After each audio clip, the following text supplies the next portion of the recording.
Eh bien, bonjour à toutes et à tous. Merci Sophie pour l'invitation. Vraiment, je suis très, très content de parler devant un auditoire du monde entier, de ce que je vois sur le chat. Alors, tout d'abord, je me présente. Je suis le directeur national du numérique du Conservatoire national des arts et métiers, au siège à Paris. À ce titre, j'ai participé à la fondation d'une association qui s'appelle France Immersive Learning, dont je voulais vous parler dans quelques instants. Et au titre de cette association France Immersive Learning, je suis membre du Conseil national de la XR, du CNXR. Et ensuite, j'ai un titre autoproclamé qui est Monsieur Métaversité, et on en parlera dans quelques instants. Alors, ma présentation s'inscrit dans une démarche d'introduction de technologies pour l'éducation dans un établissement d'enseignement supérieur. Mes précédents collègues universitaires ont fait des présentations beaucoup plus sur des thématiques de recherche. Là, on va plutôt parler gestion de projet et usage de nouvelles technologies pour enseigner. Alors, le titre Enseigner avec la réalité virtuelle, mythe irréalisable ou futur proche, ça fait déjà un certain nombre d'années que je travaille dans le domaine des technologies pour l'éducation. On aurait pu, j'ai entendu dire à une époque, enseigner avec Internet, mythe irréalisable ou futur proche, enseigner avec un téléphone mobile, mythe irréalisable ou futur proche. Donc, vous voyez, en disant ça, vous doutez bien que je suis dans une démarche de prouver dans un futur proche qu'il est possible d'utiliser la réalité virtuelle et en général les technologies immersives pour enseigner. Possible d'utiliser la réalité virtuelle et en Excusez-moi, il y a mon retour. Voilà. Donc, en termes de terminologie, je vais utiliser le terme XR pour Extended Reality, qui est un synonyme de technologie immersive. Et ce terme de XR regroupe les notions de réalité virtuelle, réalité augmentée et réalité mixte. Je ne vais pas passer du temps à les définir. Vous verrez sur des cas concrets ce que j'entends par là. Mais le focus aujourd'hui est plutôt sur les domaines de la réalité virtuelle, qu'elle soit avec des photographies et des vidéos 360 degrés ou des simulations. Qu'elle soit avec des photographies. Je suis désolé, mais quand je change, euh, voilà. Donc, puisque l'auditoire ne connaît pas forcément le CNAM, j'ai trois diapos sur lesquels je vais passer très vite, puisque vous aurez le support de présentation à l'issue de ce colloque, de ce séminaire. Et le Conservatoire national des arts et métiers, il faut savoir que nous sommes basés à Paris au niveau du siège, mais c'est une institution qui couvre tout le territoire français spécialisée dans l'enseignement supérieur public pour l'enseignement tout au long de la vie, la formation continue. C'est un public très différent des étudiants. J'ai travaillé 15 ans à l'université précédemment. Aujourd'hui, nos apprenants sont des auditeurs. On ne parle pas d'étudiants au CNAM, et avec une moyenne d'âge de 37 ans. Euh, donc, CNAM, une institution très ancienne, mais aussi très moderne dans son usage des technologies. Vous voyez que notre devise en latin est Omnes docet ubique, qui est une parfaite illustration de l'enseignement totalement à distance. Et oui, dans l'ADN du CNAM, enseigner avec la télévision, par exemple, dès la fin des années 1960, les professeurs du CNAM étaient filmés, diffusés sur la sur l'ORTF. Le dimanche matin, paraît-il, ça c'est un ancien administrateur du CNAM qui disait que c'était en même temps que la messe.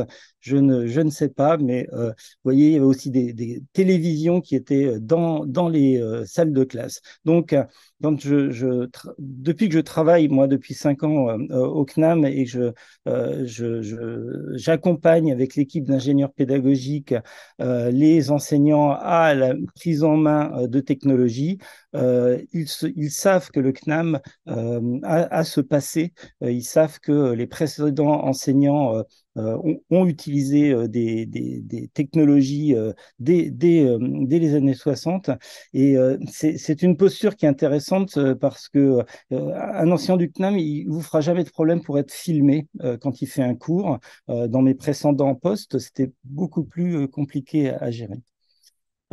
Des chiffres clés, vous voyez, sur toute la France, avec plus de 53 000 inscrits au CNAM dans des centres régionaux.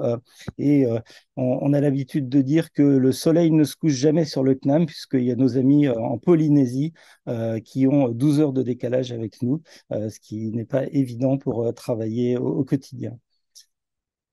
Alors, je vais rentrer dans le vif du sujet par rapport à la réalité virtuelle. Elle se matérialise à travers des casques. Ces casques de réalité virtuelle, on va dire, c'est pas une nouvelle technologie au sens où depuis plus de 15 ans, il y a des laboratoires qui travaillent sur des casques de réalité virtuelle, mais ils sont devenus abordables, avec des tarifs grand public, on va dire à partir de 2017. C'est l'apparition d'un casque qui s'appelle Oculus Go. À partir de 2017, on peut considérer qu'on a quelque chose qui permet une immersion bien plus forte qu'avec la génération précédente qui utilisait des téléphones mobiles, smartphones que l'on mettait dans des supports, des cardboards quand c'était des supports en carton, voire aussi des supports en plastique. Ces supports existent toujours et je vous en parlerai tout à l'heure en termes de premiers pas vers la réalité virtuelle. Et ces deux diagrammes que je vous montre, ce tableau et ce diagramme, reflètent des informations qui datent de 96-97. Donc, vous voyez, elles ne sont pas toutes jeunes. Je n'ai pas trouvé quelque chose qui ait complété ces études à l'époque, mais ça montre le taux de pénétration et d'adoption d'une technologie et d'une nouvelle technologie pour le grand public, là, dans les foyers américains. Et on peut voir que l'électricité, donc, qui a été inventée en 1873, a mis 46 ans pour être adoptée par 46% de la population. 46 ans pour un quart de la population américaine. Et vous voyez que le temps passe sans, les inventions ont mis de moins en moins de temps à être adoptées par un quart de la population. Donc, si on trace une droite et une ligne horizontale à 25% sur le diagramme de droite, on doit a priori retrouver les chiffres que vous avez dans le tableau à côté. D'où la conclusion, vous voyez, un ordinateur portable, on a 16 ans pour arriver sur un quart de la population et Internet 7 ans. Donc, si on ajoutait les casques de réalité virtuelle à ce tableau, en combien de temps des casques de réalité virtuelle vont intégrer le marché? Là, on parle déjà de plusieurs millions d'exemplaires, mais ce n'est pas un équipement massif. Et ça, c'est un point très important que je veux partager avec vous, c'est que aujourd'hui, nous expérimentons sur ces technologies, tout simplement parce que on ne peut pas massifier en partant comme principe que on va faire un cours entièrement à distance et que nos apprenants seront chez eux avec un casque de réalité virtuelle. J'étais au salon des conférences BETT à Londres la semaine dernière et dans mon auditoire, c'était plus facile de faire lever les mains, hein. Quand on est en webinar, c'est toujours extrêmement frustrant de ne pas avoir les personnes en vrai devant soi. Je préférais à la limite vous avoir sous forme d'avatar et on pourra en reparler. Et donc, j'ai fait lever la main aux personnes qui avaient mis un casque de réalité virtuelle au moins une fois et c'était une très, très grande majorité de la salle. et seules 2 personnes ont levé la main, donc à peu près 2% de l'auditoire, avaient acheté un casque de réalité virtuelle chez eux. Et ça, c'est quelque chose qui est vraiment important à prendre en compte dans l'adoption et je dirais l'agilité numérique qu'on peut avoir par rapport à un nouveau matériel. Si on n'est pas soi-même utilisateur et qu'on n'est pas soi-même utilisateur pour des usages personnels, c'est beaucoup plus difficile évidemment de le maîtriser pour enseigner. Alors, parlons un peu de la stratégie du CNAM pour utiliser la réalité virtuelle dans les enseignements et dans ces formations. L'acte fondateur date de fin 2018, lorsque l'association France Immersive Learning a été créée. Donc, vous voyez, il y a 6 institutions, 6 entités, 2 établissements d'enseignement supérieur, 2 entreprises, et 2 organismes publics et paritaires qui ont investi dans cette association pour pouvoir financer des postes dans un lab, l'Immersive Learning Lab, où se trouvent maintenant des expertises aussi bien techniques, dès qu'il y a un nouveau casque qui sort, dès qu'il y a des nouvelles technologies, des nouveaux modules ou des nouvelles plateformes qui sortent, on peut trouver des réponses à nos questions à l'Immersive Learning Lab. Il y a aussi des pédagogues et des ingénieurs pédagogiques qui y travaillent. Donc, la création de France Immersive Learning, qui est donc une association qui réunit toutes les sociétés productrices de contenu XR, plus les entités utilisatrices. Donc, typiquement, on y retrouve évidemment, comme vous voyez, des universités, mais aussi des très grandes entreprises qui adhèrent à cette association justement pour gagner du temps dans la compréhension de ce que c'est que le déploiement d'enseignement avec l'AXR. Aujourd'hui, nous sommes 170 membres de cette association qui sont tous membres personnes morales. Alors, les acteurs de la XR au CNAM, c'est bien de parler de technologie, c'est bien de parler de matériel, mais il y a des humains derrière et je tiens vraiment à leur rendre hommage et à les remercier sur cette diapositive, puisque sans eux, aucun des projets dont je vais vous parler n'aurait eu lieu. À savoir 3 professeurs en chimie, en sciences du nucléaire, en génie des procédés, qui est aussi une branche de la chimie.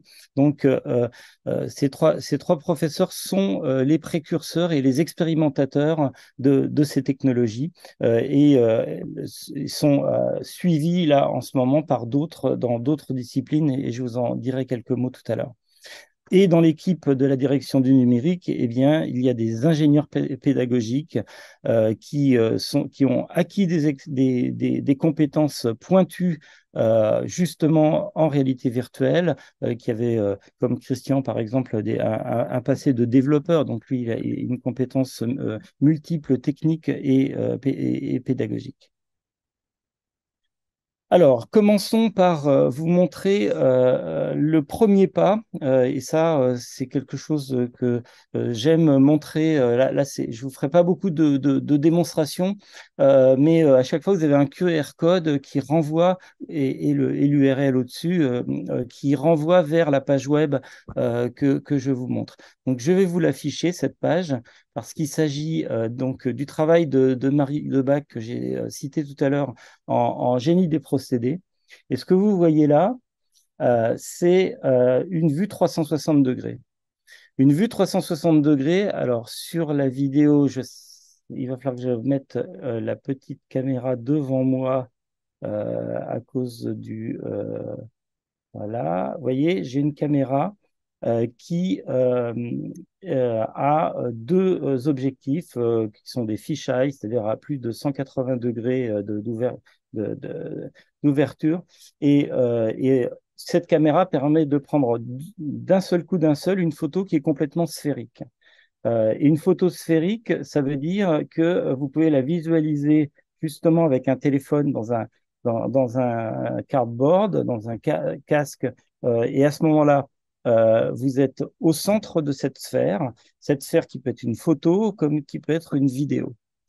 C'est une caméra qui est vraiment bon marché et qui vous permet donc rapidement de produire des scènes 360 degrés. Je vous montre ici le laboratoire de génie des procédés du CNAM.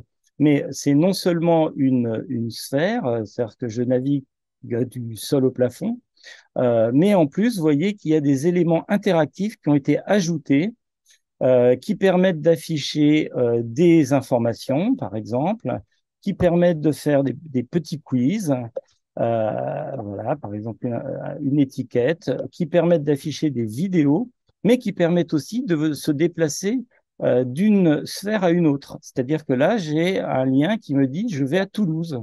Et donc, je vais voir un autre laboratoire immédiatement sans prendre le TGV. Je peux voir à ce moment-là une autre cuve, une autre information. Et le parti pris de l'enseignante, c'est elle qui a réalisé ces images et qui les a euh, augmentées avec les points interactifs, donc avec un logiciel qui s'appelle Uptail. Euh, Son point de vue, c'était j'ai un exercice de génie des procédés, calcul de flux, eh bien, je vais mettre dans trois vues, trois, quatre vues, on peut aller à la bibliothèque aussi, des informations qui permettent de résoudre ce problème. Donc, quelque part, elle a fait une sorte d'escape game qui permet de résoudre de faire un calcul en allant d'un point à l'autre. Donc, c'est une ludification en 360 degrés qui a été vraiment un acte fondateur dans la prise de conscience de ce qu'on pouvait faire avec un casque de réalité virtuelle. Vous voyez aussi que je peux le visualiser dans un navigateur, donc il n'est pas nécessaire d'utiliser un casque. Ça, c'est important et c'est toujours important de regarder quelles sont les solutions alternatives au casque, puisque, comme je le disais en introduction, l'équipement grand public n'est pas suffisamment massif pour l'utiliser. Ensuite, des travaux pratiques immersifs ont été lancés. Ce que vous voyez là, c'est une des premières vues, d'ailleurs, vraiment que je vais remettre au goût du jour, une première vue de travail que le CNAM a lancé sur son laboratoire de chimie immersif, donc une simulation totale en réalité virtuelle du laboratoire de chimie. Je vais vous passer une courte vidéo. Il n'y a pas besoin du son, je vais vous la commenter, qui présente ce laboratoire.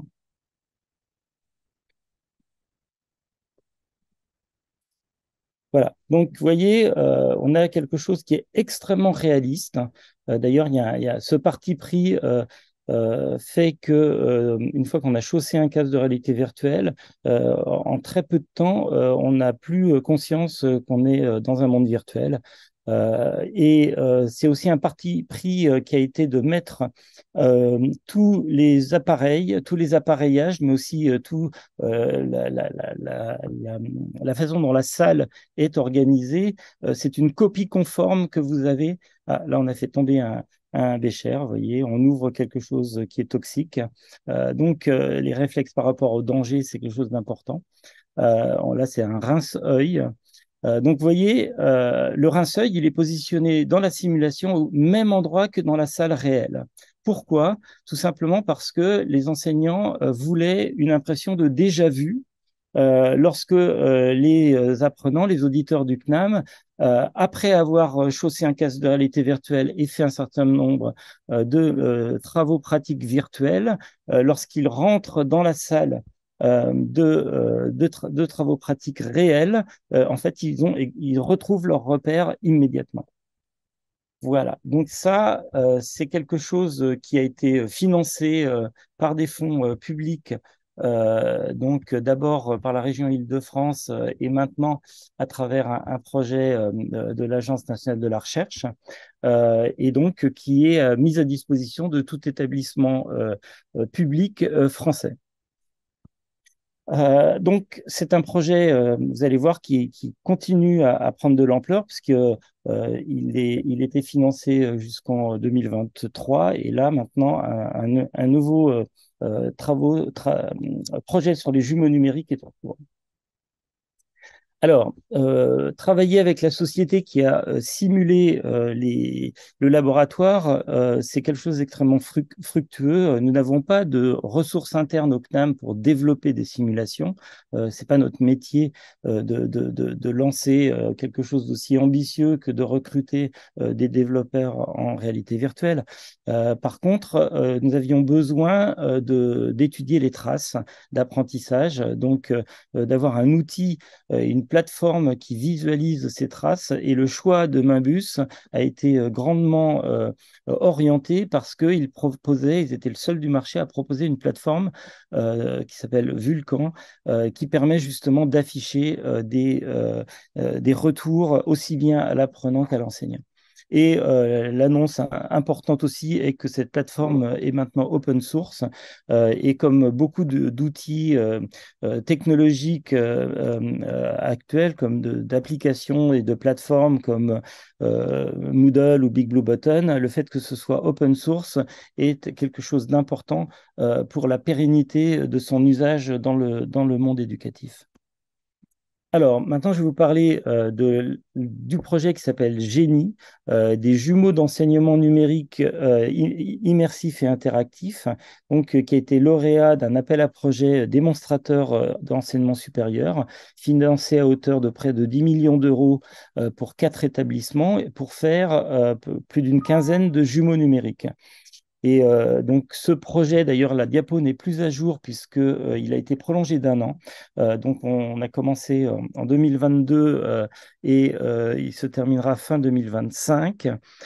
C'est pour nous l'accélération d'usage de la réalité virtuelle dans des domaines industriels, puisque derrière le mot jumeau numérique se cache la possibilité d'avoir une simulation complète d'un appareillage ou d'un objet. Donc, vous voyez ici 4 jumeaux immersifs qui sont réalisés dans le cadre de Génie.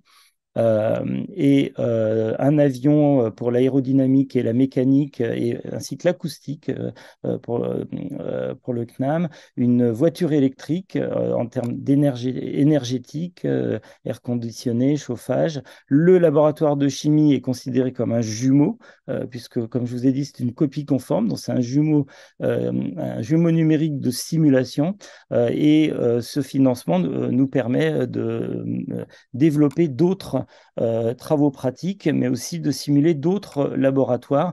On a un laboratoire tourné chimie organique, on va avoir un laboratoire plutôt tourné chimie analytique et un autre génie des procédés. Et enfin, vous voyez un condenseur qui est détruit.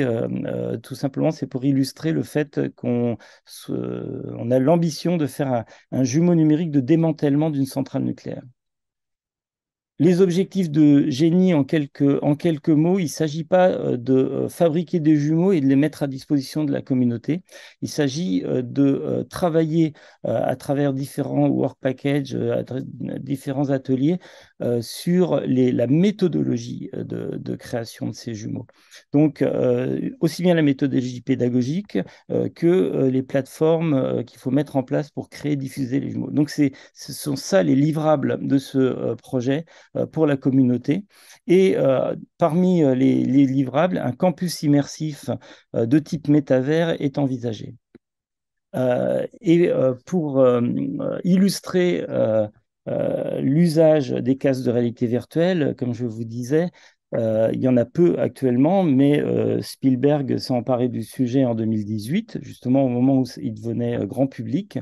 Et souvenez-vous, en 1968, pour ceux qui ont pu le voir à sa sortie, 2001, l'Odyssée de l'espace, c'était quand même Kubrick a imaginé une station orbitale et des navettes spatiales alors même que l'homme n'avait pas encore posé le pied sur la Lune. Eh bien, c'est pareil pour Ready Player One. Spielberg nous montre un futur assez terrifiant de tout le monde a un casque et tout le monde est isolé des autres, puisque tout se passe à travers un monde unique. Et donc un monde qui est monétisé avec le méchant du film qui veut y mettre plein d'écrans de publicité. Mais il y a aussi des aspects terrifiants puisque en prison, on a un casque qu'on ne peut pas ôter. Alors, pour parler du métavers, c'est un terme qui a été pas mal galvaudé ces derniers temps et on y met beaucoup de choses. Moi, je vous parlerai d'un métavers, donc la métaversité. Ce concept que je porte, c'est d'imaginer comment utiliser des mondes immersifs, multi-utilisateurs, avec des avatars qu'on peut réunir dans des espaces virtuels, et comment on peut travailler, comment on peut enseigner et apprendre. Donc, fin 2021, au moment où Zuckerberg a annoncé le changement de nom de Facebook en Meta et qu'il a insisté sur le fait que pour lui, le métavers était forcément avec un casque de réalité virtuelle, l'eau a coulé sous les ponts et c'est plus aussi évident dans la stratégie. Hein, l'intelligence artificielle générative est passée par là. Il a proposé donc Horizon. On a testé Horizon. Il y a des choses vraiment très intéressantes à voir dedans. Je vous engage, et justement, c'est un petit jeu de mots, à utiliser la plateforme Engage. Cette plateforme, vous pouvez vous y créer un compte gratuit et avoir des premières expériences avec ou sans casque de réalité virtuelle. Mais évidemment, avec un casque, on est bien plus immergé au niveau cognitif, c'est bien plus fort. On a déjà fait des réunions sur cet espace qui a pour avantage d'avoir une librairie d'espace et une librairie d'objets tridimensionnels. Donc faire apparaître des objets, c'est extrêmement simple dans Engage. Et donc on a fait un certain nombre de webinars, en particulier pendant même une conférence entièrement virtuelle pendant le confinement. Euh, pour vous témoigner de la force de ce qu'on peut faire avec un métavers, donc dans Engage, moi j'ai vécu donc le 18 février 2021 l'atterrissage, plutôt l'amercissage de la sonde Persévérance, mais j'étais avec mon avatar, vous me voyez à gauche à côté de Nicolas Dupin, le président de France Immersive Learning. Donc vous voyez sur Engage, quand on va sur le sol de Mars, on est automatiquement avec un avatar scaphandre. Et les autres avatars qui étaient autour de nous étaient des ingénieurs de la NASA. Et c'était un moment absolument fabuleux d'avoir en direct des vues prises par Persévérance sur grand écran et aussi des explications avec à la fin un survol en hélicoptère de Mars. Donc, c'est un moment que je n'oublierai pas de toute ma vie, évidemment, comme vous pouvez le penser. Alors, le métavers, quand j'ai un peu plus de temps, je peux faire un petit sondage parmi les participants et leur faire créer un nuage de mots. Voyez un nuage de mots d'une dernière présentation que j'ai faite. On y trouve évidemment, en gros, immersif, mais on trouve aussi le fait que ce soit un buzzword, que cette immersion, elle peut être dangereuse. Qu'est-ce que vient faire la blockchain et le Web3 là-dedans? Le côté mercantile, on va dire, n'est pas adressé par la métaversité. Hein. Il n'est pas question de vendre des choses. Par contre, associer des compétences, avoir un panier avec soi, son avatar va avoir un genre de panier de badges de compétences qui pourra balader d'un monde à l'autre, parce qu'il n'y aura pas, j'espère, un seul métavers. Voilà, donc cette métaversité, ce concept que je porte, il est forcément open source. Je vous l'ai expliqué tout à l'heure, les avantages avec des formats d'échange ouverts, des standards d'interopérabilité. Et je mets une veille active actuellement au sein de nos communautés pour voir quels sont les projets qui peuvent donner lieu à des mondes immersifs de type métaversité. Et vous avez donc le campus immersif de Génie. Il y a, France Immersive Learning porte un projet qui s'appelle Nexus. Et vous avez une startup qui s'appelle Aptero.co. Donc sur aptero.co, vous pourrez aussi tester des mondes virtuels. Voilà, le métavers, c'est une tour de Babel. Évidemment, dans votre spécialité, j'ai regardé, bon, je n'ai qu'une diapo à vous présenter sur les usages pour l'apprentissage des langues. Quand je parle avec des sociétés qui produisent des modules, je vois bien qu'il y en a un nombre important qui sont dédiés à l'apprentissage des langues. L'immersion avec des films 360, on met les caméras 360 entre les mains des étudiants, il se filme il la pose au milieu d'une table, il se filme en train de parler avec des copains et on fait un échange avec des étudiants d'une autre université à l'étranger et on a un petit dialogue à bâton rompu avec l'argot, comme j'entendais tout à l'heure par rapport au référentiel C1. Et là, hier, j'ai discuté aussi avec un professionnel qui m'a dit, ah ben nous, dans une des séances que l'on fait avec des mondes virtuels, on a une séquence qui s'appelle S'entraîner à survivre dans un cocktail professionnel. Donc, vous êtes dans un cocktail, évidemment, dans une langue étrangère, et on vous le simule, et vous êtes stimulé pour vous débrouiller à survivre. Je vous citerai les travaux de Eric Hawkinson, qui est professeur à Kyoto, dans un établissement d'enseignement des langues. Lui, il travaille sur la réalité augmentée, sur le fait de donner à ses étudiants la possibilité de faire des vues 360 et de les mettre sur une carte. Et aussi, donc, je vous engage à ouvrir un compte, encore une fois, sur Engage VR, voir les travaux de Michael McDonald, qui est un enseignant totalement précurseur dans l'usage d'un monde virtuel pour enseigner les langues. Voilà, je vous remercie de votre attention. Ce QR code renvoie vers mon profil LinkedIn. Euh, Plus facile de me contacter via LinkedIn que par mail. Merci de votre attention et je vous invite à venir à Paris visiter le musée des arts et métiers dès que vous en aurez l'opportunité. Merci. Je vais mettre YouTube maintenant. Merci beaucoup Thierry. Merci infiniment pour cette présentation bien illustrée. Eh bien, je vous laisse effectivement vous connecter sur YouTube en coupant le son pour pouvoir Alors, je remets lire les le questions. son. Alors, il y a un décalage, hein, d'après ce que j'ai compris. Euh,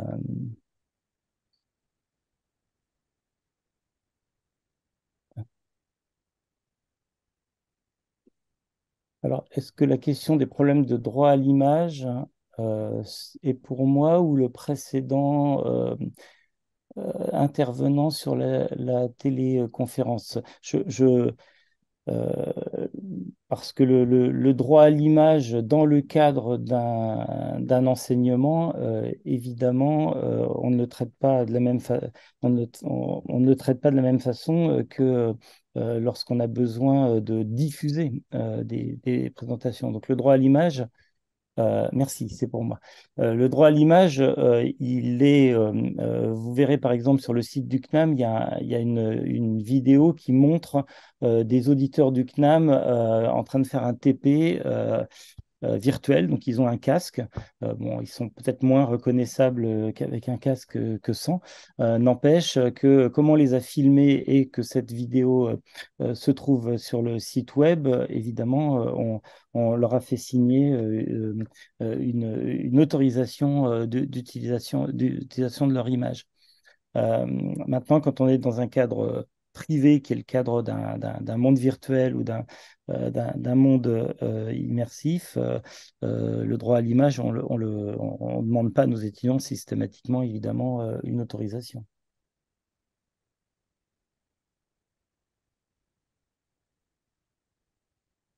Je vais vous remettre mes coordonnées. Alors, le chat est descendu, je ne l'avais pas vu. Pardon. Et,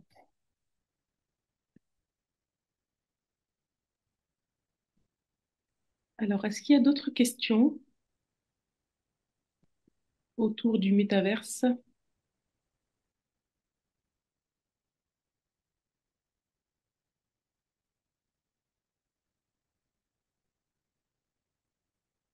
alors, les perspectives de recherche sur l'apprentissage des langues en VR ou en réalité augmentée.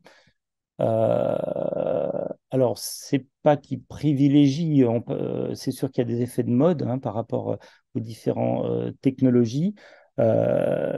Aujourd'hui, on voit la convergence entre la réalité augmentée et la réalité virtuelle. J'ai vu aussi au BET à Londres une application qui mélange à la fois les réalités virtuelles et les réalités augmentées, qui est multiplateforme, c'est-à-dire qu'on peut utiliser ça à partir d'un smartphone, d'une tablette, à partir d'un casque, à partir d'un ordinateur. C'est plutôt vers ce type d'outils qu'on s'orientera le moment venu. Là, c'est une technologie qui est extrêmement jeune au niveau des produits grand public. Donc, pouvoir faire des recherches dessus, ben, il faut évidemment avoir un corpus. Là, ça fait 2 ans qu'on a des travaux pratiques en chimie dans notre laboratoire de chimie virtuelle. Et dans ce laboratoire immersif, ces données d'apprentissage sont traitées par des ergonomes dans le cadre du projet Génie, sont traités des sujets de recherche et des thésards des doctorants sur la partie monde immersif. Donc, moi, ma posture est qu'on se prépare à la possibilité d'un usage massif avec des appareils qui n'existent pas encore. Donc, on se donne 2030, par exemple, pour se donner rendez-vous, euh, pour dire est-ce que nous aurons des appareils de type lunettes qui mélangent à la fois réalité augmentée et réalité virtuelle, qu'on en aura un usage personnel pour se déplacer dans la rue, pour l'utiliser dans des spectacles, pour voir des expositions à distance ou des lieux touristiques sans prendre l'avion. Donc, c'est dans cette posture qu'on se place.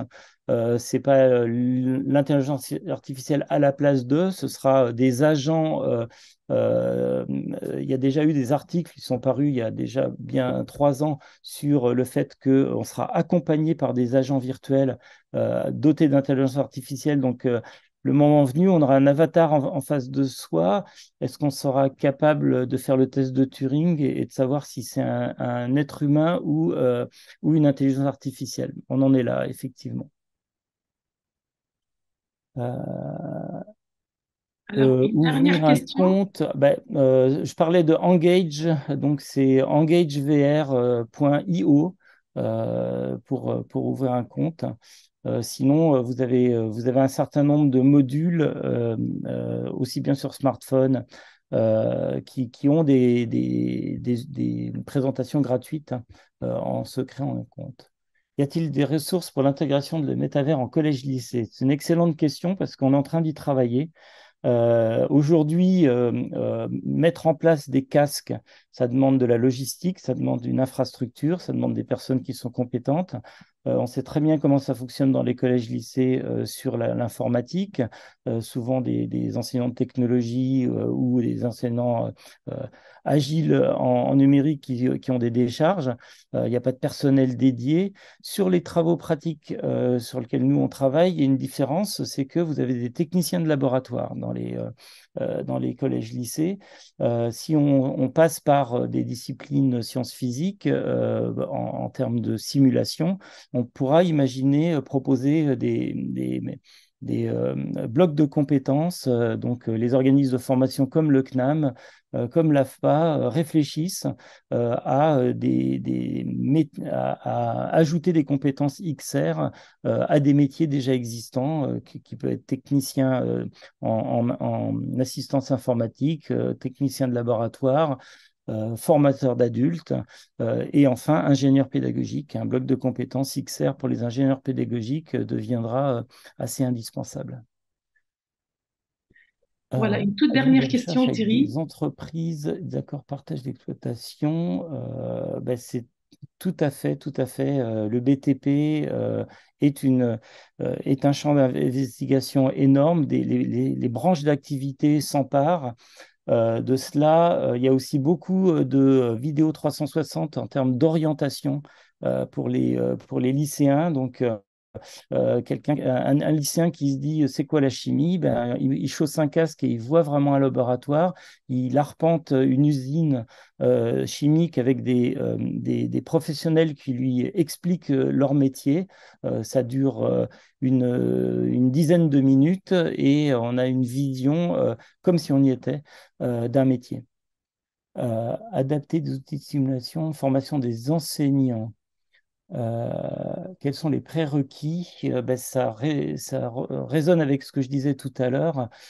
Faire attention, il y a, vous savez que on peut avoir des déclenchements d'être mal à l'aise, un type de mal des transports qui a été qualifié de cinétose lorsqu'on a un casque et que la simulation n'est pas développée dans l'état de l'art. Ça fait, comme je le disais, 15 ans que des laboratoires de recherche travaillent sur la réalité virtuelle. On sait très bien comment éviter ces effets désagréables. Il y a évidemment des personnes qui sont plus sensibles que d'autres, mais clairement, il faut savoir que la réalité virtuelle est utilisée pour guérir des psychoses, comment, le mot ne me vient pas à l'instant, mais la peur du vide, par exemple, ou la peur de prendre l'avion, et d'une certaine façon moindre, il y a eu tout de suite des simulations sur la peur de parler en public. Donc, on vous met devant un amphithéâtre avec plein d'avatars, et au bout de quelques instants, quelqu'un qui a des appréhensions et qui a le trac, il est très vite immergé et il oublie qu'il a des avatars en face de lui. Et ça permet de développer effectivement, de travailler à atténuer et de guérir, par exemple, la peur du vide. Moi, je l'avais beaucoup, je l'ai beaucoup moins depuis que je l'utilise. Voilà. Merci beaucoup, Thierry. Merci Sophie me dit infiniment. merci.